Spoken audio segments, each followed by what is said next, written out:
بسم اللہ الرحمن الرحیم۔ السلام علیکم۔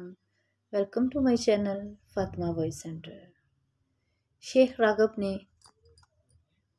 اپنی بیوی نجیہ کو طلاق دے دی۔ طلاق کے بعد انہوں نے بیوی سے کہا تم اپنے گھر چلی جاؤ۔ بیوی بولی میں ہرگز گھر نہیں جاؤں گی، اب اس گھر سے میری لاش ہی نکلے گی۔ شیخ راغب بولے میں تمہیں طلاق دے چکا ہوں، اب مجھے تمہاری حاجت نہیں، چلی جاؤ میرے گھر سے۔ بیوی بولی میں نہیں جاؤں گی، آپ مجھے گھر سے نہیں نکال سکتے جب تک کہ میں عدت پوری کر نہ لوں، تب تک میرا خرچ بھی آپ کے ذمہ ہے۔ شیخ راغب بولے یہ تو ڈٹائی ہے، جسارت ہے، بے شرمی ہے۔ بیوی بولی آپ اللہ سے زیادہ ادب سکھانے والے تو نہیں ہیں، کیا آپ نے اللہ کا یہ فرمان نہیں پڑھا؟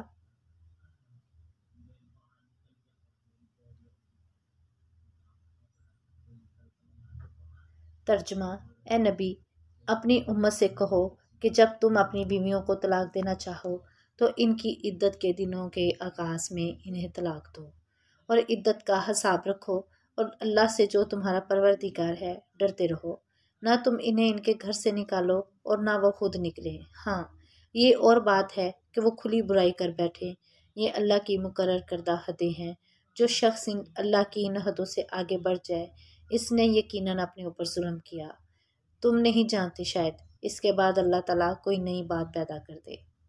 شیخ راغب نے غصے میں اپنا کپڑا جھاڑا اور یہ بڑبڑاتے ہوئے گھر سے نکل گئے۔ اللہ کی قسم، اس عورت نے تو عاجز کر کے رکھا ہے۔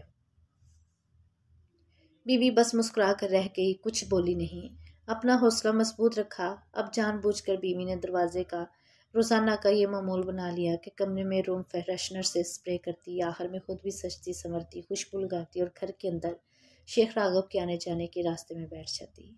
شیخ صاحب 5 دن سے زیادہ صبر نہ کر سکے اور پھر انہوں نے زبان سے نہیں بلکہ عملی طور پر بیوی سے رجوع کر لیا۔ ایک دن بیوی نے ناشتہ بنانے میں کچھ تاخیر کر دی۔ شیخ راغب نے غصے میں کہا یہ تمہاری طرف سے میرے حق میں کوتاہی ہے، یہ ایک مومن عورت کا سلوک نہیں ہے۔ بیوی بولی اپنے مومن بھائی کے کام کو 70 مرتبہ بھلائی پر محمول کرنا چاہیے۔ نیک گمان رکھنا انسان کی بہترین صفات میں سے ایک ہے۔ جو شخص لوگوں کے ساتھ اچھا گمان رکھتا ہے وہ ان کی محبت حاصل کرتا ہے۔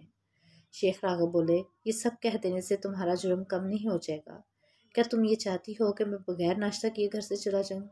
بیوی بولی حقیقی مومن کی ایک صفت یہ بھی ہوتی ہے کہ اللہ تعالیٰ نے اس کی قسمت میں جو لکھا ہے اس پر قناعت کرے، اگرچہ تھوڑا ہی ہو۔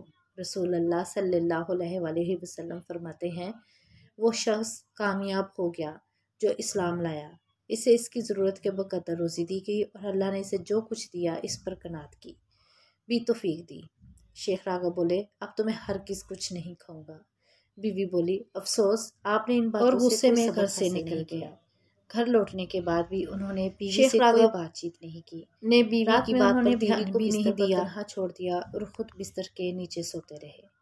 شیخ صاحب کا یہی حال رہا یہاں تک کہ 10 دن اور 10 راتیں گزر گئیں۔ دن میں بیوی کھانا وغیرہ تیار کرتی اور سارے کام معمول کے مطابق کرتی، رات میں بیوی اپنے اوپری لباس اتار دیتی، میک اپ کرتی، خوشبو لگاتی اور بستر پر لیٹ جاتی، جان بوجھ کر شوہر سے کوئی بات چیت نہ کرتی۔ 11ویں رات پہلے تو شیخ راغب معمول کے مطابق بستر کے نیچے لیٹ گئے، لیکن پھر تھوڑی ہی دیر میں بستر پر آ گئے۔ بیوی ہنسنے لگی اور بولی آپ کیوں آئے ہیں؟ شیخ بولے میں پلٹ کر واپس آ گیا ہوں۔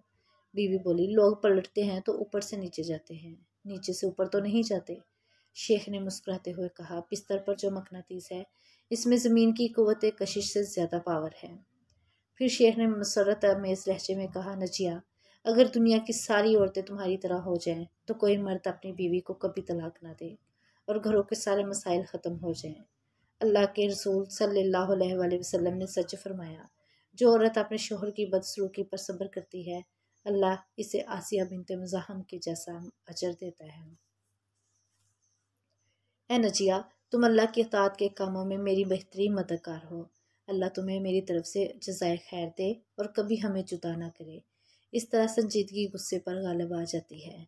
اس پیغام کو نشر کر کے خانگی بیداری میں آپ بھی حصہ لیجئے۔ نجیہ کے اندر معاشرتی امور میں جذبات کے صحیح استعمال کا ہنر موجود تھا۔ کیا آپ جانتے ہیں ہر عورت کے اندر ایک نجیہ ہوتی ہے؟ ہر وہ عورت جو اپنے رب سے مناجات کرے، اس حقیر دنیا کے بجائے جنت کے حصول کے لیے توغ و دو کرے، وہ نجیہ ہے۔ اللہ ہم سب کو جہنم کی آگ سے نجات دے۔ یہ بہت دلچسپ کہانی ہے، اسے شادی شدہ مردوں اور عورتوں کو بھیجیے، اس میں دونوں فریق کے لیے عبرت ہے۔ ویڈیو پسند آئے تو لائک کریں اور چینل کو سبسکرائب کریں۔ جزاک اللہ۔